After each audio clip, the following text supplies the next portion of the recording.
Bienvenue, amis, pour cette méditation matinale de ce matin. Nous allons lire ensemble Marc 6, verset 31. Jésus leur dit, « Venez à l'écart dans un lieu désert et reposez-vous un peu, car il y avait beaucoup d'allants et de venants, et ils n'avaient même pas le temps de manger. » Marc 6, verset 31. Aujourd'hui, nous parlerons de « Est-ce que vous êtes trop pressé ?» Tout avait commencé cet après-midi-là par une interminable réparation de mon petit pneu. Il me fallait être à une importante réunion de travail dans les 30 prochaines minutes. Je comptais bien rattraper le temps perdu, mais le trafic se jouait de moi. Il y avait systématiquement un traînard qui contrariait mon plan. Du jeune conducteur en début d'apprentissage au tracteur sortant du champ tout juste devant moi.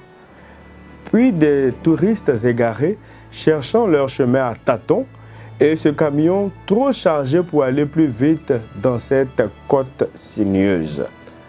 Avez-vous connu ces jours où tout semble se liguer contre vous pour vous arrêter? Balaam avait fort à faire.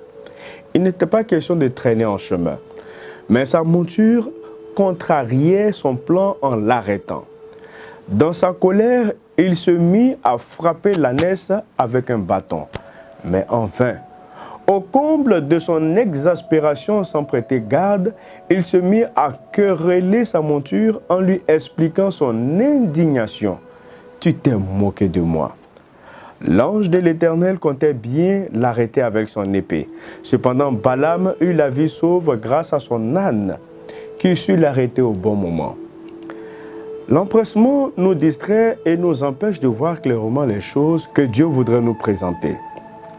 Ellen White déclara dans l'ouvrage Jésus-Christ à la page 354, « Il n'est pas sage de rester toujours sous la tension de l'effort et de l'excitation, même pour s'occuper des besoins surnaturels, spirituels des hommes, car alors on néglige la piété personnelle et l'esprit et le corps se trouvent surmenés. » Dieu ne m'avait pas permis de rouler selon mes plans, car alors qu'enfin je pouvais accélérer, un bruit suspect m'interpella. Je réalisais qu'il ne restait qu'un seul écrou qui retenait mon pneu avant tout droit.